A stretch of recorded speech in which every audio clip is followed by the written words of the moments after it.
All right.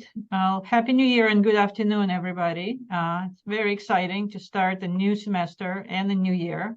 And we have a fantastic workshop series aligned for you for the next couple of weeks. Before we start, I just want to provide an overview for any of you who is new to CTSI Workshop Development Series. I want to give you some background so you know what is available to you and can take full advantage of resources and opportunities. So I'm Katya Noyes. I'm the Director of Workforce Development for this UB CTSI, which stands for Clinical and Translational Science Institute, a very large center grant that we have been fortunate to have at UB for almost 10 years now. And the role of the CTSI is to provide training, skills, resources, and infrastructure for all investigators, not only in the School of Medicine, but in all of the health professions. And there are a lot of people who are doing research with us now who are not in health professions, in engineering and computer science and social sciences. So there's a variety of participants, and I assure all of you guys that you're all welcome. And don't feel that this is only for doctors and we're only going to talk about training medical students. This is general principles about teaching and learning and innovative approaches to promoting continuous education. So, Catherine, go next. So if you want to know what other workshops are offered for CTSI, we have a website with the schedules, and you can look at the previous years, what was offered. You can see what will be offered later in the semester. You can sign up. And if you, for every series that we have, so effective teaching, for example, if you complete all the workshops, you will receive a certificate of completion. Yes, so if you go one slide back, Catherine. So this is sort of a general map as far as we can go on one page to show various workshops that provide soft skills, hard skills, professional skills, career development skills, methodological skills. So some of these workshops also could lead to a badge or micro-credential if you decide to expand your skills. And some of the badges require take to additional course, like a full-time semester course. Some may have additional assignments, so when you have an opportunity to practice the new skills that you learn in the workshop. And those badges, if you're not familiar, once you complete your additional activities, you will receive literally a little picture that you can put on your LinkedIn, on your profile, on your CV to indicate to either your potential employer or to the rest of the world that you have expertise in a specific skill set. It's not a replacement of a graduate degree, and most of the certificates are not in degree levels. They're in teamwork, in teaching, sort of skills that generalizable to a lot of different degrees and backgrounds. Moving forward. Okay, moving. Okay, so at the end of each workshop, so today and next week and week after, you will receive an evaluation survey. Please, please, please respond to those questions. They will ask you about the class that was offered this day. So next week, you'll receive another survey, even though it's the same instructors. And the week after, you'll get another survey. We're not asking you to evaluate the instructor. We're asking you to evaluate the content that you receive. Was it comprehensible? Did it match your expectations? Did you learn what you was expecting to learn? And if you did not, give us a feedback. We evaluate those reports very carefully. We work with instructors and give them this feedback, confidential, of course, so that next year or for the next round, we could provide better, more diverse, more tailored, more comprehensive content that will enhance the skills of other scholars like you. So please take a minute. Catherine is going to post it at the end of the workshop, and you'll get email about it as well. All right, that's it. And if you get stuck, if you get kicked out of the workshop, in the emails that you receive, there is information. Please reach out to us. We'll help you get back on Zoom. So our instructors, Dr. Meka and Dr. K, can focus on their content and sharing their skills and experience with you today. Thank you very much, ladies. Excellent. Thank you. And we can head right over to our speakers. Thank you very much. Are we good? Is everybody seeing it? Okay, perfect. Well, thank you so much for having us. I'm Alysia Kwiatkowski. I'm the program director for the Internal Medicine Residency Program. I also work with Dr. Meka at our Medical Education and Educational Research Institute, and I'm a clinical rheumatologist by training. I'll let Dr. Meka introduce herself. Good evening. Thanks so much for joining all of us and for participating and sharing who you are in the chat along the way. We look forward to getting to know you throughout our time together this evening, as well as if you participate in future workshops.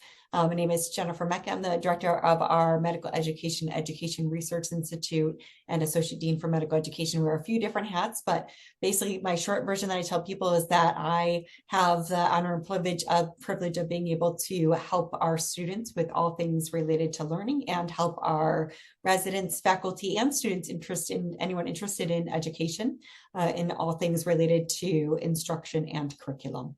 Also have the role of co-chair for our curriculum revision, and I know and see many familiar faces and familiar names from both within the school as well as across UB. So really excited to be seeing some people that we've had the opportunity to interact with before in a variety of different capacities, and to getting to know some of you and your involvement as it relates to teaching.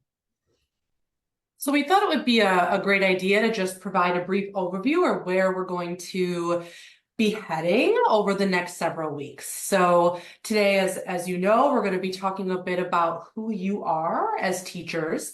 What are some teaching perspectives, and reflecting on some of the things that contribute to our skill set as educators. And then in the weeks to follow, the next 2 weeks, focusing really a bit of a deep dive on session design. So thinking about backward design for critical thinking, how do we create effective objectives and assessments, how do we map those? And then in the session to follow, really thinking about how do we create dynamic and engaging educational sessions while keeping in mind our learning objectives and our forms of assessment. After this, to hone in on small group dynamics, especially as it pertains to culturally responsive teaching, and to include some very important active bystander training within that session.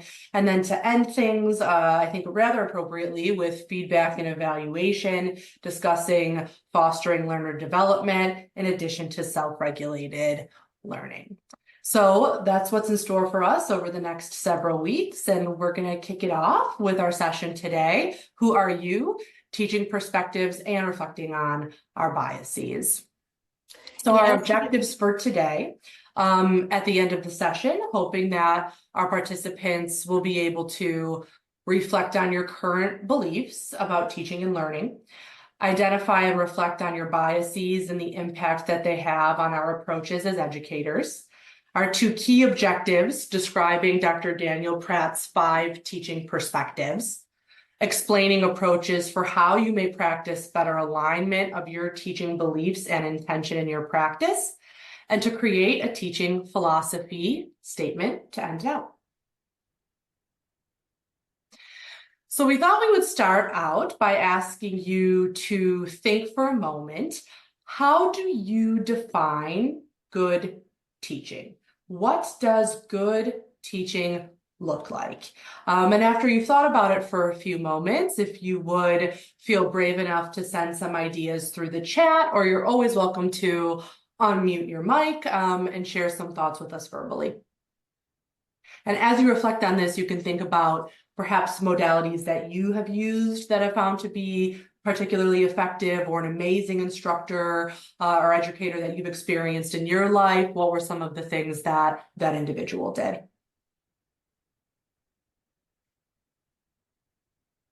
So looking into the chat, seeing some themes emerge here. Two-way communication, yes, engaging our students. A teacher that is willing to learn, very critically important, and happy to see that there's many great teachers here willing to learn on our call today. More about engagement and interest, another note about communication. I like this one from Dr. Pandy, tying teaching into real life examples. And we're going to expand upon that even more in next week's session and the session after, but making sure that what's being taught is relevant, especially when thinking about how adults learn. Breaking down complicated material to make it understandable, dynamic. I love that word, kind of puts an extra emphasis on being engaging and active. Again, a lot about application of knowledge and skills. So not only to be able to teach something, but teach it in a way that students can then construct some of their own application on top of that. More about active learning and enabling, being engaging and motivating. Really love this one, creating and cultivating curiosity and openness. So talking a bit about psychological safety in the learning environment there, alluding to, the importance of that, which we'll discuss more when we talk about our cultural responsiveness session. Enabling self-learning, wonderful. Okay, so a lot of really wonderful themes emerging in the chat, and thank you for participating in that. Seeing a lot about communication, interactivity, relevance. So a lot of these things we're going to expand more upon today. So good teaching, does it include or require pedagogical skills? There were some skills that were mentioned in the chat as you guys were volunteering your suggestion, right? What about curricular design and development? What about selecting content? What about framing? How do you frame the content?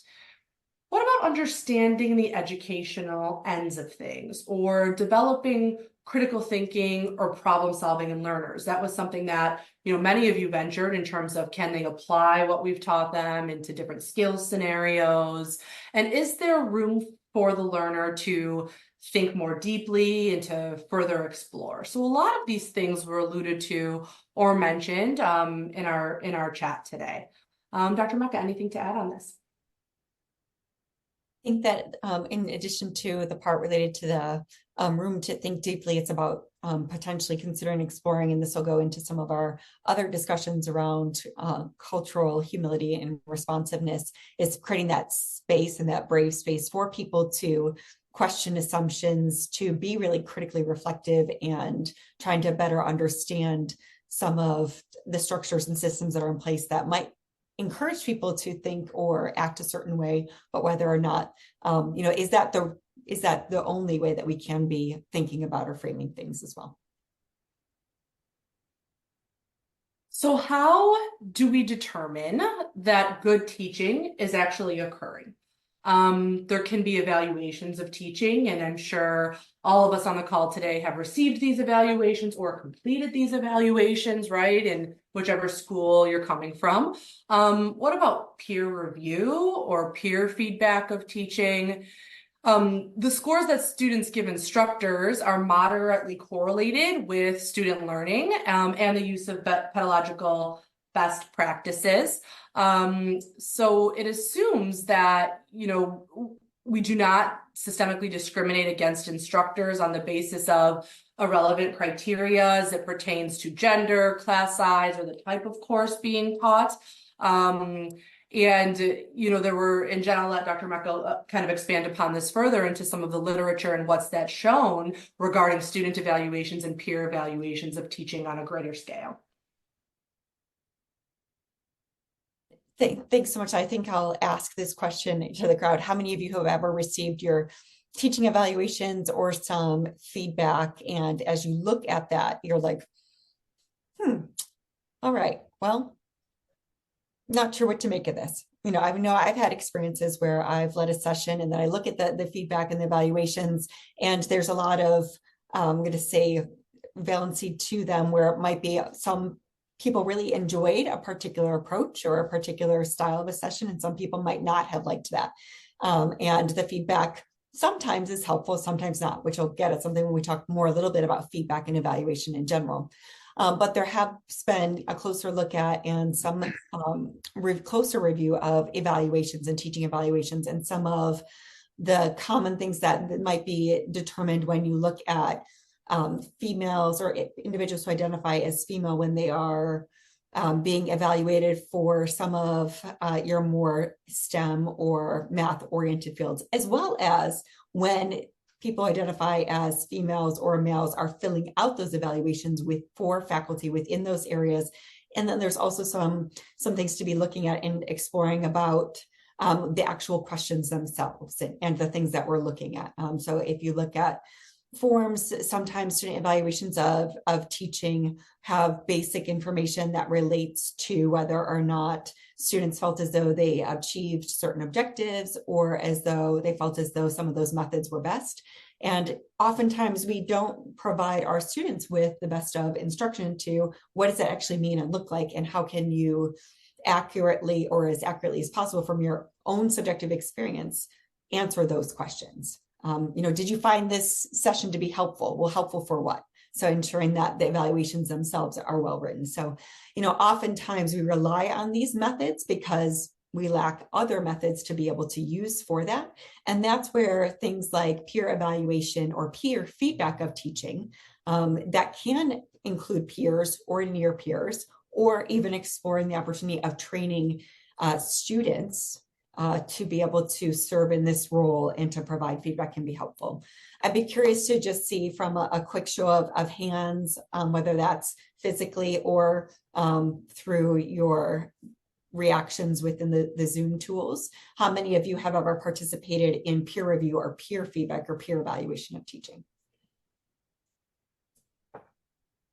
I'm seeing a couple, handful. Okay.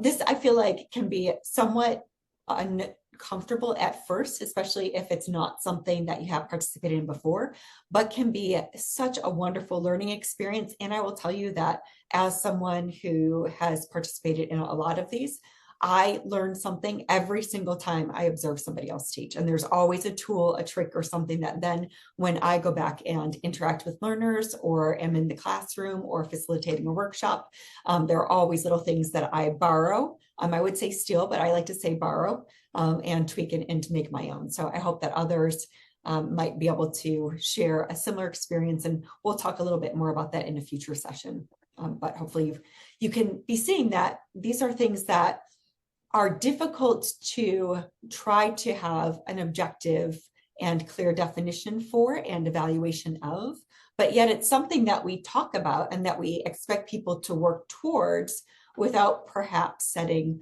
some really important specific goals that we're working towards doing, whether that's for from our own perspective, as well as from peers and from others. And so one of the things that we're going to use as our general model and to help us have some common language as we try to talk about, conceptualize, and reflect on our own practices and how we might be able to improve those is this general model of teaching. And this general model of teaching comes from the work of Dan Pratt. And you can see that the reference in particular included here is from one of his books, which is The 5 Perspectives on Teaching, Mapping a Plurality of the Good. And the reason that we have found this model in particular to be helpful is because it's incredibly simple. And we all know as educators, and we all know as learners that there are so many variables and there's so many things from a planning and delivery and reflection and assessment and evaluation that you can be thinking about. But this takes it down to what are the 5 key elements that we all want to be thinking about. And if you take it down to the basics, what do we have? We have our learners. We have, sorry, if we can go back one, sorry. Thanks, Dr. K. We have our learners. We have the content, we have values, we have the teacher, and then we have the overall context, right? So if you think about any type of teaching situation, those are the 5 things. And there are certainly sub areas within that and more details that you can get into, but those are the 5 things that we're thinking about. And so in Dan's work, what he really is focusing on is the relationship among those different elements. And when we start thinking about and reflecting on our perspectives as educators, we are looking at these 5 elements and where is the emphasis or where is the most important relationship within that particular teaching scenario or teaching situation. And I will acknowledge that many of you around the Zoom here with us, and including myself and Dr. K, teach in a large variety of different settings with different learners and with different audiences and with different purposes and different venues oftentimes as well. So when we start talking about this, often what we see is that people will have a dominant teaching perspective and one or two backup teaching perspectives, but that they might be more true in certain teaching situations than in others, okay? And so as we look at and start to think about his work, these are the elements, the relationships we'll be thinking about. And then the last piece that I'll mention here is this idea of context. And context is a really important element. And it oftentimes, as an educator and as a learner, you can't always have the most control over. There are times when I know I've been told as an educator that you will be teaching this course or teaching this session that will be on Fridays from 4 to 5:30 p.m. And everyone will be required to attend in person. That sets a whole different dynamic in terms of engagement, potentially motivation of your participants, right? And so there are all these things that we can talk about more nuanced related to each of these different areas and components. So I'm going to give you a very quick overview of the 5 perspectives. And then we are going to look at each one a little bit more closely. We'll send a link through the chat to give you a chance, if you have not taken the teaching perspectives inventory, very quick tool that you can complete the survey in a few minutes. So we'll send that through the chat, so you'll have a chance to complete that. And then you'll all be able to have a look at what your report shows in terms of your dominant perspectives, and we'll use that to guide the rest of our conversation. So again, as we look at those 5 elements, we then look at some of those key relationships and where there's going to be the most emphasis. So with a transmission perspective, Dan Pratt has described this as being one that is a little bit more teacher-centered and focusing on a mastery of content, in which the educator oftentimes sees themselves as the source of content, right? So they are the individual who is going to be able to provide or guide students through what information they need to know, what they deem to be most appropriate. Apprenticeship is a perspective that he has described as being still a little bit more teacher-centered, but focusing more on role modeling and unroofing of the process. And what we mean by that is making some of that thinking visible. So for those individuals who are experts in that role, and they are introducing learners to what that looks like, asking questions and trying to help to clarify some of their thought process along the way for why they're doing things in the order they're doing them, why they're asking the questions that they're doing, what are the things they're paying attention to or looking for or asking themselves as they go through that information. And I think as Dr. Meka is walking us through each of these, it would be interesting for you to reflect and ask yourself, where do you think that you're going to fall? Where do you think that you may identify the first most and the second most? And then when we have the opportunity in a few slides for us to actually do the inventory, we'll see if it matches up. I'll share with you that I was pretty surprised actually when I received my results. So I would just say, be reflective as we're going through this and think to yourself, where do you fall on this? Thank you so much for pointing that out. And one of the other things before I go through the last few here that I want to just point out to you as well is where did this work come from?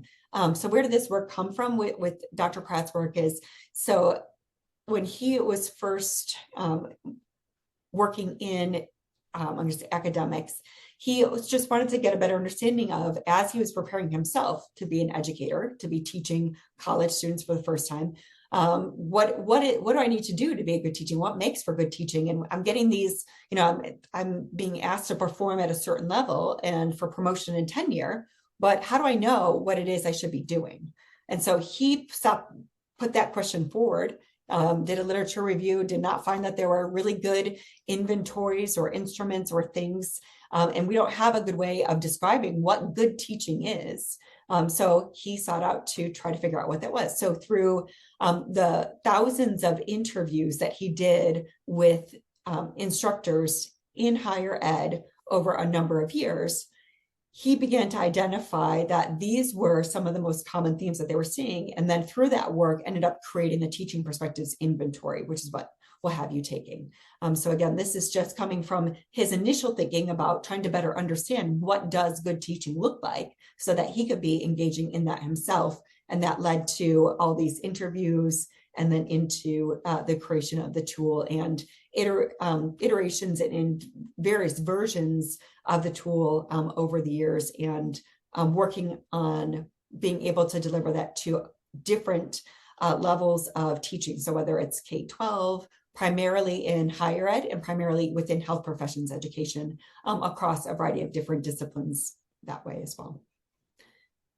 So the first two perspectives that he has included within the 5, notice we're a little bit more teacher-centered, and now we'll be moving into more learner-centered and student-centered. So developmental perspective is one that is more learner-centered and is looking at creating or setting up learning environments that allow for students to try to make associations and develop meaning based on, again, that really carefully constructed learning experience or learning environment.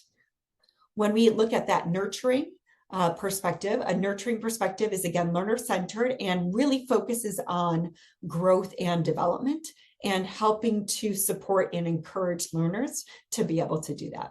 And then finally, social reform gets more at learning within a larger context, that knowledge for advocacy, for helping to make and advance change, whether that's in a specific area or more broadly. And so within each of these, we can then take a look quickly at how does that look within the different models. So if you want to go ahead and click through this, so the animation will continue to fill out, but just you can see the rest.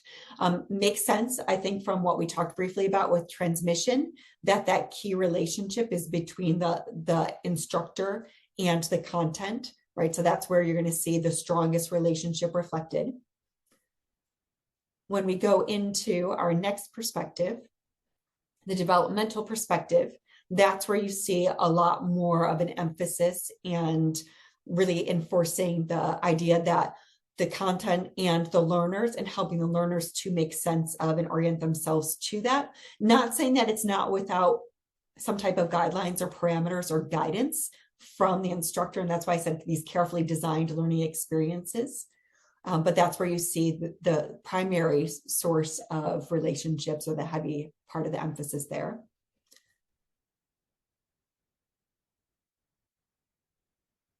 As you go into our next one, the apprenticeship perspective, this is where you see a little bit of an overlap between the teacher and the content. And if you think about a lot of different fields, whether that's going into pharmacy or medicine or into dental training, oftentimes you have that shadowing experience or that observership or that preceptorship where you start by having more opportunities to see and observe. And in those instances, oftentimes it can become blurred between what the content is and the teacher themselves. And so that's where having that thought process and having them do some of that, what we refer to as unroofing or making that thinking visible is key. Context is also a big teacher here. Context plays a role in all of these perspectives, but in particular, there's so much that can be learned from being an observer of and participant in these different fields within these different contexts and in different settings. So many of you can think to that as well, that there's sometimes very different situations based on the overall culture of a specific team or a specific department or division that you might be working with. And so as we look at, and just want to pause to reflect for a moment on the prevalence of some of these different signatures. One of the things that Pratt has done, and by offering the TPI as something the teaching perspectives inventory is something that individuals can take for free over the years, and identifying what they're involved with, is he's been able to collect a rather large data set. And through this, he's been able to take a look at what do we tend to see across different disciplines. So this first set that I can share with you comes from some of Dan's work and looking at teachers in higher ed who have been teaching in some of these different disciplines or areas of specialty for 5 years or more, okay? And what tends to be their dominant perspectives. So within health professions, we tend to see apprenticeship. When we look at a field like math, it tends to be transmission. Basic science, some of you may have predicted that transmission tends to be more dominant, as well as developmental as kind of a secondary there. You can make some estimates related to our social sciences, but you can see that developmental tends to be the highest for our social sciences. And for social reform as one that is very close to their second is being most dominant in general. And then our humanities followed some very similar trends. So now if we look at the next slide, this is going to give us a quick overview again of our nurturing perspectives. We have 2 more to go.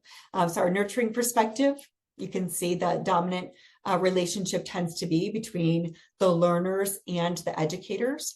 And I will share that oftentimes when we are focusing from a nurturing perspective, there can be some difficulties for people in giving critical feedback in those situations, because there's so much importance placed on that relationship and wanting to have a positive and a good relationship, and believing that significant learning occurs because of that significant relationship, that they sometimes can struggle with giving that critical feedback here. And there's some tips and things that we'll be talking about future sessions on evaluation and feedback that can be helpful for our nurturing individuals. And then finally, you can see just quickly here that our values are going to become the most important aspect, and the teacher's relationship with those values and how those get shared or distributed or communicated, both to the learners and potentially about that content. So one of the questions Dr. K asked in the beginning, as we were reflecting on what makes for a good teacher and what are some of the things that we're looking at, part of that could potentially be what content is included or what perspectives students are being introduced to that content from or about, or what perspectives they are engaging in to better understand. Is it a dominant perspective that is widely held by all, or are there potentially a variety of different perspectives about a topic or an approach, or do you allow for students to debate those questions? And what does that look like within your classroom or learning environment or situation? So I'm going to ask a pause for a second before you move forward this slide, Dr. Cakes. I want to just ask for people to either in your head predict what you think. If you feel comfortable putting stuff through the chat, you can certainly do that too. But as you see then the different disciplines within health professions, so social work, paramedics, nursing, PT, and pharmacy, if you want to go ahead and make some predictions about where you think, just based on this quick overview of teaching perspectives, where you think they might have dominant perspectives. And again, we're looking at, for this particular group, the data from those who have completed the teaching perspectives inventory with 5 or more years of experience in that particular domain or discipline.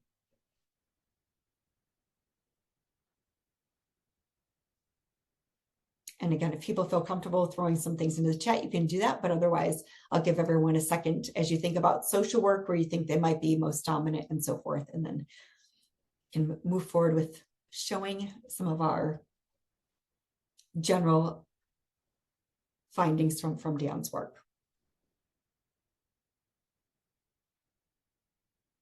So we'll start to show some lines, and we'll show you what the color coding actually means. So here you can see top 2, the most dominant perspectives being apprenticeship and nurturing.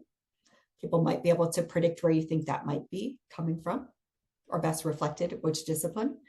Here you can see primarily transmission, with social reform being one of the lower ones. And I will preface this by saying that these data come from the data set that was up through 2020. So that's where these come. All right, so our group that has, and then you have the brown colored line that is going to have a much higher social reform. So many of you would probably predict our social work. So that is what that correlates with or corresponds with that particular group. If you were to see, or as you see the red with the most dominant being transmission, do I have anyone who's willing to share through the chat your predictions for what that might be coming from? Okay. Oh, thank you so much for showing that in. Green being nursing. Nice. Okay. Good prediction there. Okay. So red, see some people thinking pharmacy, maybe physical therapy. All right. Excellent. If you keep going, Dr. K, that should be taking us into, yep. So you have paramedic. Yep, so I had a couple people, thank you. Some of you are right on there. Pharmacy, our pharmacy folks were, you can see that most dominant was also transmission, but certainly not as high of a score in terms of where they fell on that scale. But you can see that they then also had a little bit of a backup perspective of apprenticeship, which was similar to what we see in our paramedic group as well. Nursing, thank you for the individual. I think I saw a couple people, and Krita, I hope I'm saying your name correctly. Thanks for that prediction that got that right on. And our social work that you can see as well is included there. So we have, a number of different perspectives that you can see reflected here. But the thing that I think is really important to keep in mind is that your perspective can change over time. And as I mentioned before introducing this, it can change depending on the group that you're working with as well. And the thing that's important to keep at the forefront of your mind, and that Dan in his work and Dr. Pratt emphasizes, is that no one perspective is better than another. What's most important is being aware of your perspective, knowing what the strengths are associated with that perspective, and what are some of the challenges, and then having some tools or some strategies or some techniques that you can use to help to address those potential challenges that you might face, whether that's within working with the learners or in navigating the learning environment or the context or things related to content. And so our goal through the rest of our time together today is to introduce some of those, but then throughout the rest of our series is to provide you with some from different strategies, approaches, and tools to also help with that as well. So I'm going to put the link in the chat, and then you can also see that here. So what we would like for you to do is, if you have not had an opportunity to complete the Teaching Perspectives Inventory, if you could take a few minutes to do that now. If you have not taken it within the last month or so and you would like to retake it, you can certainly do that. If you took it within the last few days, or you took that in the last few hours, you pull up your results, you can look back to it. If you want to retake it, you can as well. The one thing that I want to really strongly emphasize with you that you will see in the introduction, that you will see in the information that's presented, is that you want to think about a very, very concrete teaching situation. Okay, this could be teaching a specific topic to a specific group. This could be teaching a skill to a specific group. It could be teaching a skill to a child, to a loved one, a family member. So what you want to do, though, is keep that in mind. So you don't want to think about something more broad like, okay, I'm going to think about teaching faculty, or teaching medical students, or teaching dental students, or teaching pharmacy students, or teaching my interns or my fellows. You want to think very concretely about what you'll be teaching them and what is the context. So this is going to be a classroom? Is this going to be a lab setting? Is this a practicum type of setting? What does it look like? Is it an internship or whatever that's going to be? Because if you don't identify what that is and stick with that as you felt the inventory, what you potentially will end up doing is having a couple perspectives that have very similar scores. Okay. And what we're hoping to be able to see is some of that differentiation. So I will pause to make sure that everyone has been able to click on the link. It opens for you. When you first go to it, you'll be able to select if you're with a particular group, and that obviously is how Dan has some of those data that we're able to then share with you. So you'll pick that you are not associated with any group because we don't have a group set up for us currently for this program. And then you can go ahead and fill out the Teaching Perspectives inventory. And it'll put in an email address that will send you your report. But it will also have your report pulled up at the very end. So when you get to that screen, if you want to stay on that screen and keep that available for you. And if you are driving, you can certainly get this link later and we can send it and you'll be getting access to the PowerPoint. So you'll be able to fill this out as well. So please don't try to attempt to do this while driving. When you're done, if you could just put a quick done in the chat, that would be very helpful for us to know when to move on.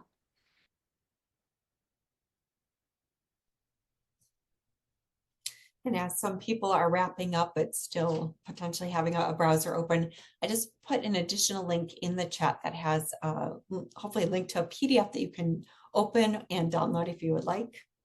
That is a little, I'm going to say a cheat sheet or a guide that will be helpful and you may want to refer to as well during the discussions. And I'll put it back in again for individuals in a few minutes if you're still working. All right, thanks for sending that and for taking the moments. And now you have the URL as well, and you can take it as many times as you like. Because obviously, as I mentioned before, if you teach in a variety of different settings, it might be fun, interesting, useful for you to be looking at what other dominant perspectives you have or if your dominant perspectives change at all. So when you get your report and when you got to the end of that screen, and I'll also just say too that on the website, there are a lot of other links and videos that Dr. Pratt walks through some guided reflections on looking at your report and some things to be thinking about, and walks through an example of looking at a report with an educator. So for those of you who are interested in it and enjoy it, might find that to be a helpful thing to be participating or taking a look at or peruse at leisure as your time and schedules permit. So in your report, one of the things that you'll notice is that you have your dominant perspective and you'll have your backup perspectives, and then you'll see these sub-scores for beliefs, intentions, and actions.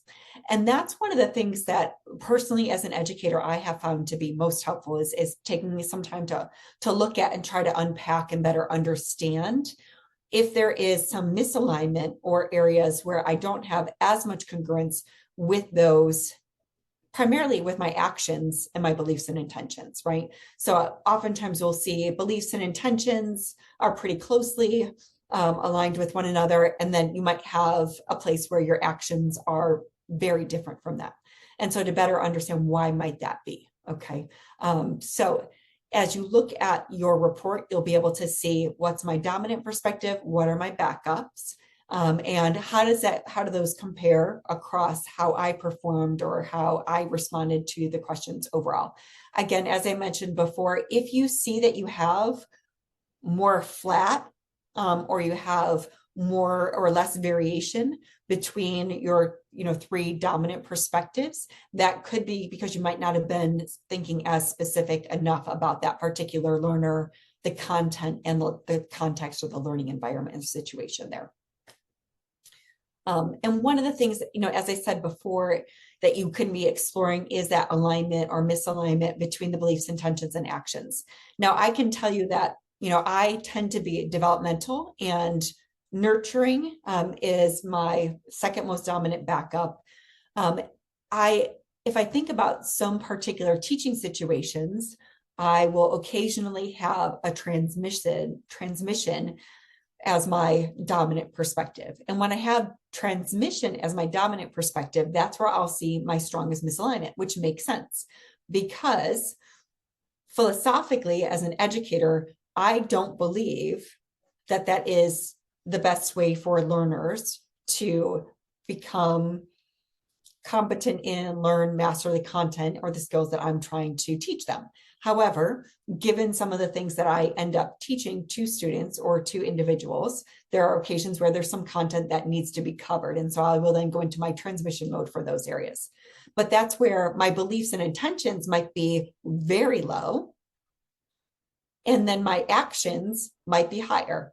And if I'm thinking about a teaching situation where I'm giving a lecture or a mini lecture or a framing lecture, that makes sense, right? Because my action would be that I'm teaching someone a particular topic in that venue, but personally, I don't believe that that's the best way to do it. Now, what does that tell me? Well, maybe I should rethink my lesson plan, right? Or how I'm approaching it. Is there a different way that I might be able to do it? Or if that is the best way, and I can't think of any other way, then being aware of why or what that misalignment stems from. Okay. So what you will see is you'll have that report that you get, and then you can explore the website a little bit further to have some reflection things. But within the link that I sent and within the document that you can take a look at here, this is adapted from one of Dr. Pratt's other publications that again just gives a nice high-level overview of, in general, what are some of those common themes that we see for each of the different perspectives, as well as what are some of those potential challenges to be aware of. So I see a few questions in the chat that I'll take a second to answer some of those as we go through that. So in terms of, I don't have a dominant perspective. I don't know if you're willing or comfortable with sharing a little bit more about what you were particularly thinking about. You can certainly do that by unmuting yourself or putting it through the chat, or if now is not a good time for you. Oftentimes, it could be because if you were thinking about a complicated or like multi, like now I don't want to say factorial, but if there was something that you were teaching that was both content heavy, but also required a lot of interpersonal relationships or dynamics or other factors, that could potentially be why you might have 2 or 3 that are very close to one another. Or like I said, again, it could be because you might not have been thinking as precisely enough about a particular situation or context. Hi, it's me. I was just puzzled by it, and I wasn't sure it were supposed to have a dominant trait, but the score is like 38, 36, 37. I teach an online asynchronous basic statistic in healthcare research. Okay. So is that because it's not specific enough? Yep. So what I would want you to be thinking about yourself is pick one of those courses that you teach. And even if you wanted to go even more specific and think about one particular class, you could, or because it could be just the course in general, because there might be, a few different things that you're keeping in mind in order to meet the needs of the learners within that, as well as the demands and the requirements for the course itself. So if you can think about either one course or even more specifically one session, that might be a little bit more helpful for you. And you could try retaking it that way and see if you have a little bit more differentiation there. Okay, that was one course. So then it might help to think about if there's one particular session, and you could always, take it multiple times to think about other sessions as well. Okay, thank you. Mm-hmm. And then Sophia, I see that you put a question in as well. So I will just say, I'm not sure if there's something in particular that you have a question about or that you wanted some more clarity on. I think I'm just, I'm not understanding my chart. And so I have, a couple of these links open to try to understand what I'm looking at. I teach undergraduate nursing. Some is asynchronous, some is not. And so I'm in 4 different classes sometime within, the School of Nursing.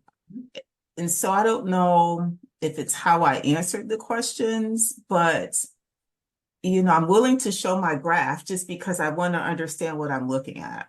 Absolutely. If you would like to, you are welcome to do so. And we can take a minute to do that. And while you're pulling that up, I'm hearing one of the same things. So unless you are specifically thinking about one of those courses or programs that you're teaching in, and potentially maybe one specific content area or skill, that can lead to some of the, some of the similarities here in terms. So like a 30, 39, 37, I would say that you're not necessarily, there's a little bit of some differentiation there, but so your dominant perspective here is that apprenticeship.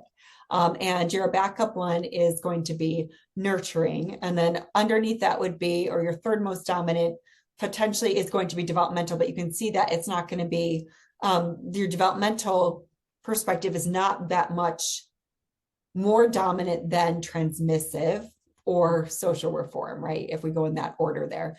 And when I look at your sub scores within that, I see that there tends to be good alignment in your apprenticeship and your dominant perspective. So when you are teaching a skill or having learners participate in something that might be that particular related to, or using that operating from that particular perspective, you tend to believe that that's a good way for them to be learning. You intend for them to learn through that method, and the way that you are setting up the learning environment gives them opportunities to do that. So your actions align with that as well.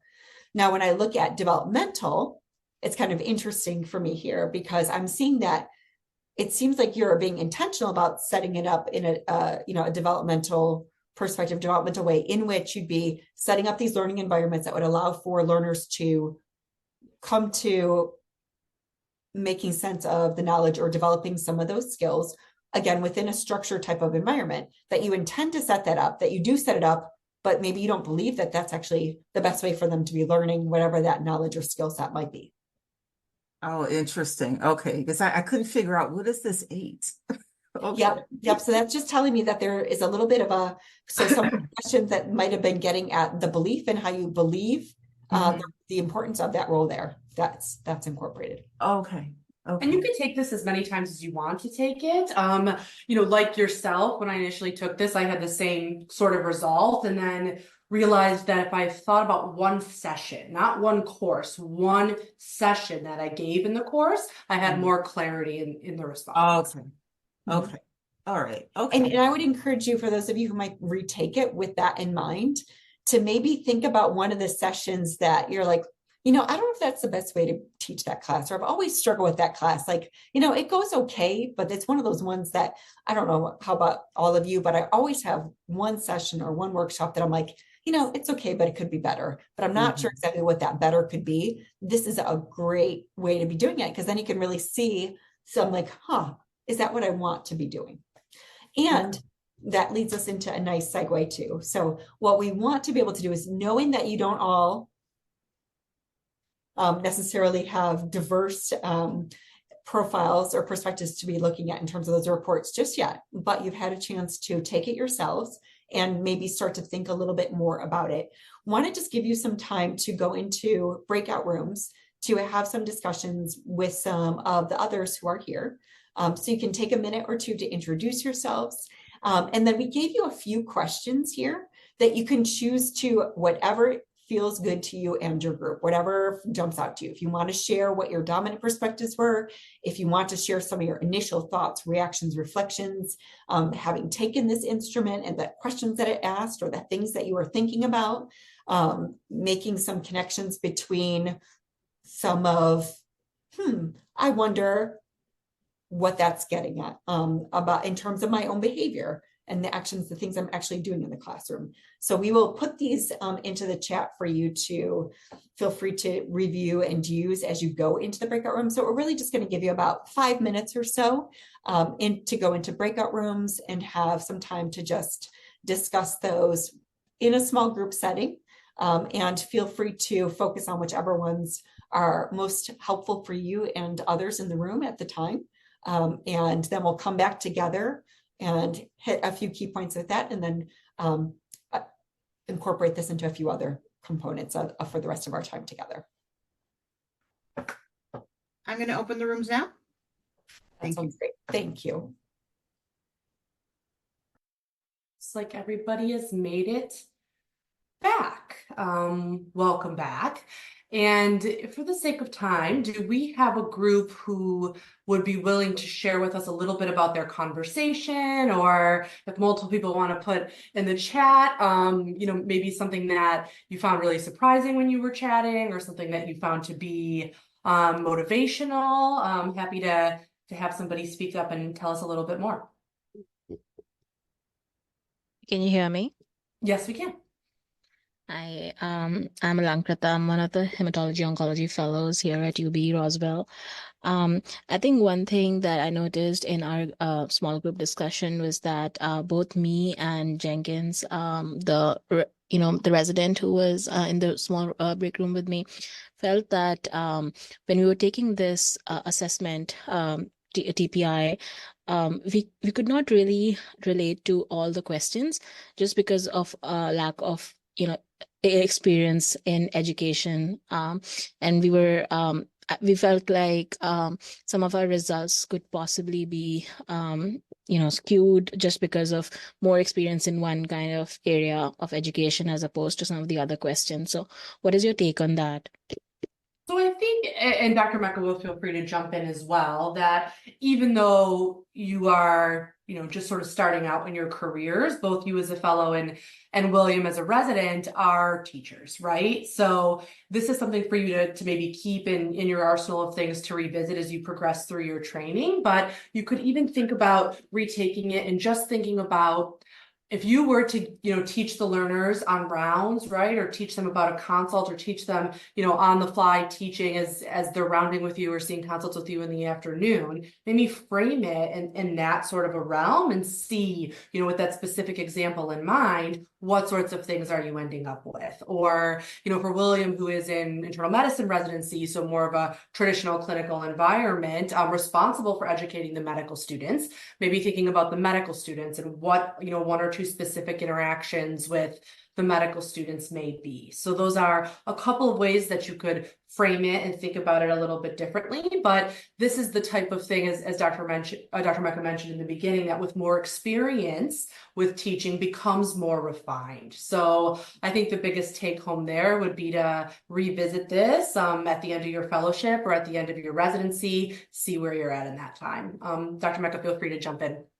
So the other so you can take it and you can think about all the different possible scenarios where things you're teaching, but you could also think about, and yes, I completely agree with saying how that changes over time can be really interesting, especially if you think about that same particular context after a year or 2 years or multiple years.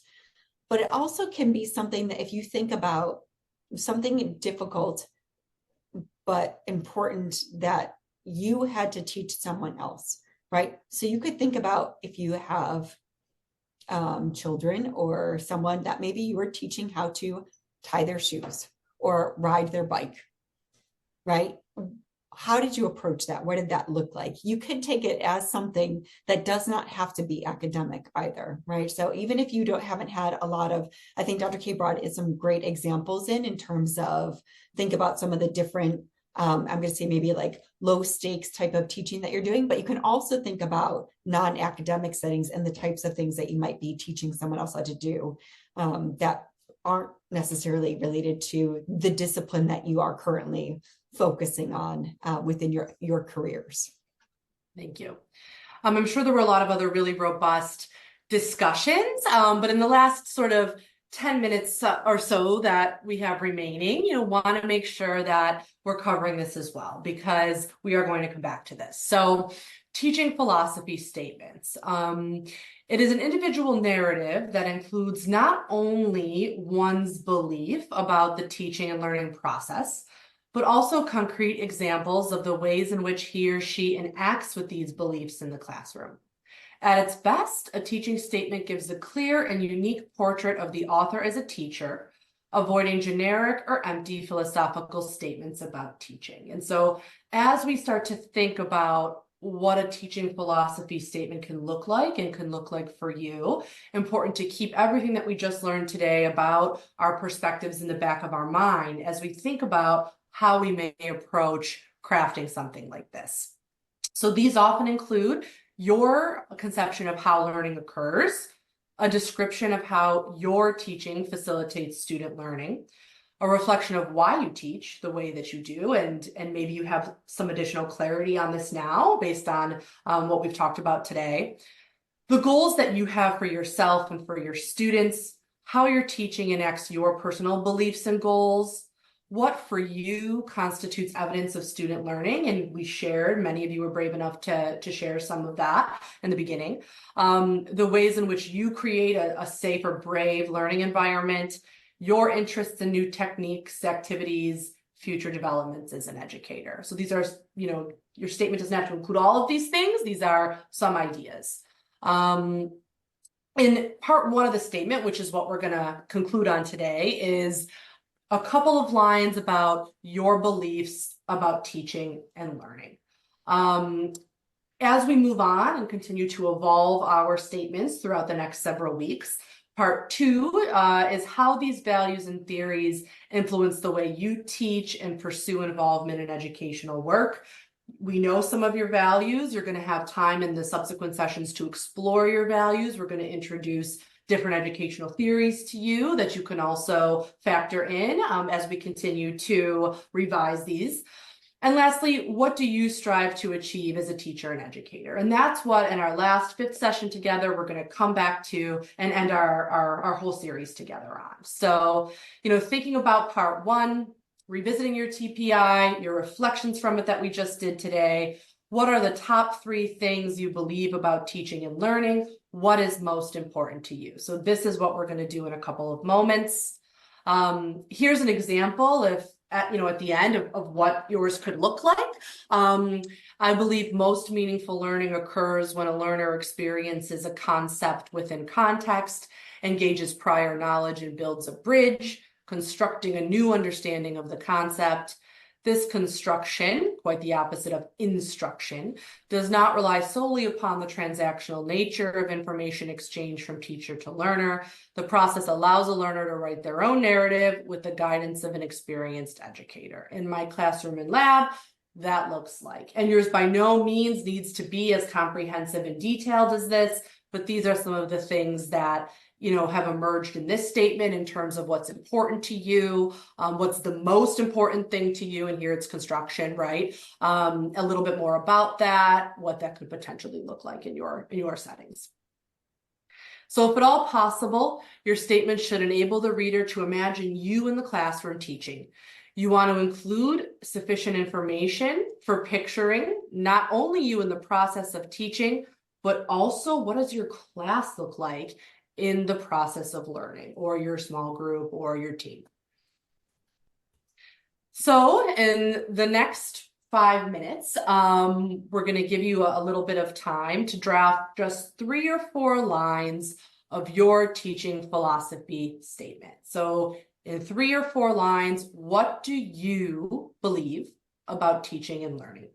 And we're going to ask you to save these statements because we're going to bring them up again in subsequent sessions. And as I mentioned, the very last wrap-up exercise we do will be about your statement and where you hope to go in the future as an educator, factoring in what you've learned over the preceding 5 weeks. So we'll give everybody a few minutes to do this. And also just as you're getting situated into doing that and pulling up a Word document or grabbing a scratch sheet of paper or whatever works best for you, when you think about, teaching statements, regardless of, if you are a student, if you are a resident, if you're a fellow, these can be things that you can be using as part of your progression throughout your training, as well as applying for promotion or future careers and positions. And the same thing for individuals who might be staff members or faculty members, depending on what your role is, again, sometimes required for promotion or other types of activities that are job related. And hopefully we'll find it helpful to be building this in throughout and giving you some of these tips and ways to be using some of the reflections and work that we're doing together as part of the series and working towards pulling some of those together for you.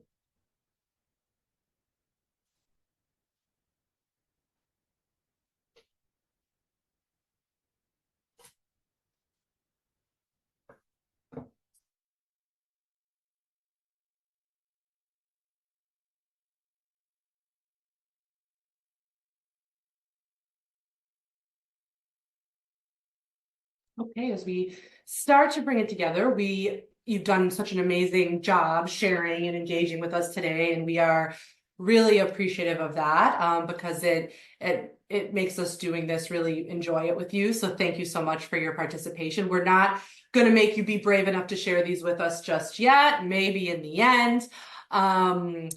But, thinking about everything, although perspectives are enacted through actions, they are far more than the activities or teaching techniques used by teachers.